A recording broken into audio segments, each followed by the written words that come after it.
YouTube and welcome back to my channel. Today I'm going to be showing you guys my study routine. This video couldn't have come at a more perfect time because I just finished my pre-winter, pre-Christmas exams. First, I want to show you guys how I study during the semester, which is actually 100% on the computer and 100% in school.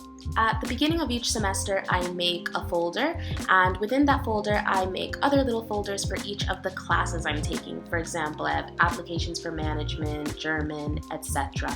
And within the individual folders for each of the classes, I keep all of the notes that I take for each of the classes. Notes on readings, notes on lectures, and also any additional materials that the teachers make available to us online. Everything is inside these folders. I make all of my notes according to the syllabus. Usually the syllabuses have like on lecture 1, you should have did this chapter for reading and they're going to talk about this in class. So for this specific lecture, these were how I took the notes. I took the notes based on the book. I have a PDF of the book and I just copy and paste the information that I think is most important. And I also add in any extra things as my teacher is talking if they seem relevant. So how do I actually make the notes? Well, first of all, like I said, I have the PDF of the book and I get that ready. My teachers usually follow the book anyway, so I follow along with what they're saying simultaneously on the slides and in the book, and I just skim through the book and I pick out the important information and I transfer it into a document. That document is created with an application that comes with my Mac called Pages. It's pretty much the Apple version of Microsoft Word, but you can do the same thing in Microsoft Word. And I use the note-taking template that it comes with, which has a ready-to-use template that I just adapt to the information of my classes.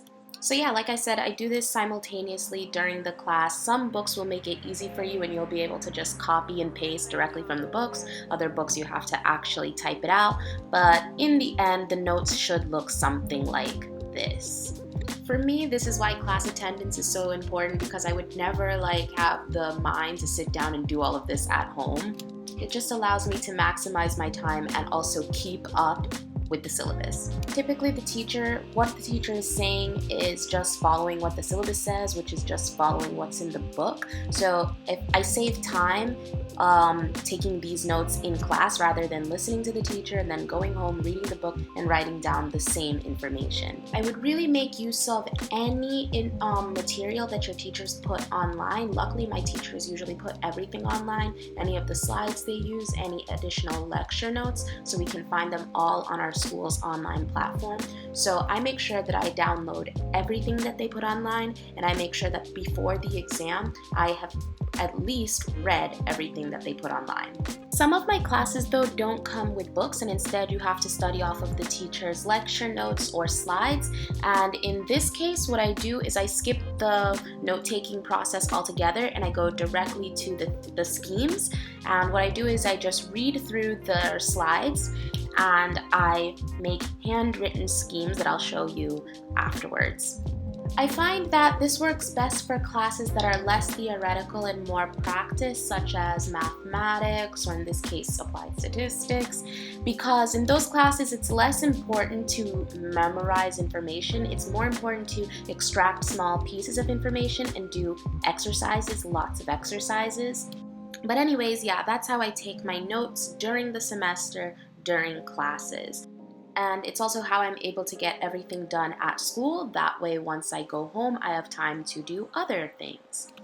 So now the semester is over and it's time to start studying seriously for exams. Exams are approaching, and what I basically do is I make schemes off of my notes and I memorize them.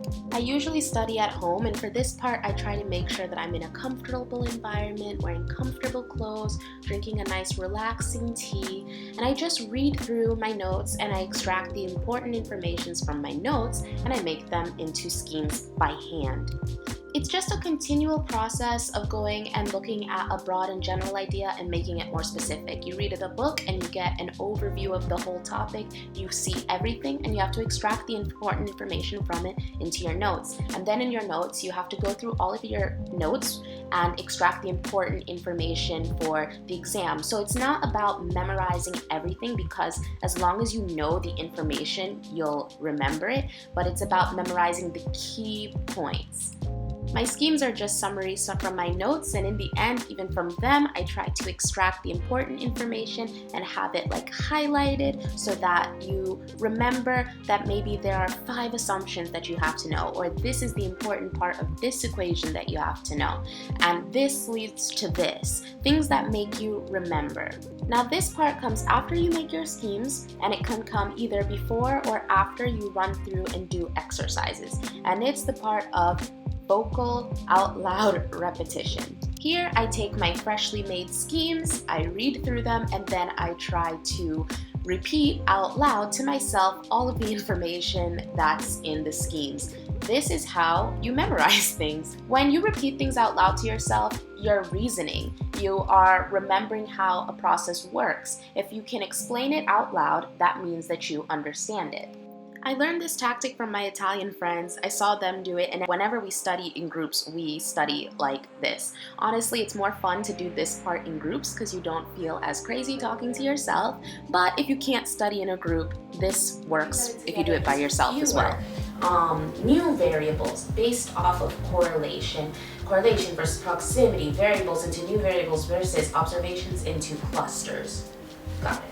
Like I said, that step will either come before or after doing exercises. Usually my teachers provide us with a few sample exercises or mock exams which have some exercises that will be similar or sometimes not similar to the exam we're going to be taking. Other teachers will provide us with the past exams, especially if it's a practical course such as math. I would say to do as many exercises as possible and make sure that you understand them. Running through all of the exercises might sound a little bit tedious, and it kind of is, but you can also make things a bit more enjoyable by adding some music.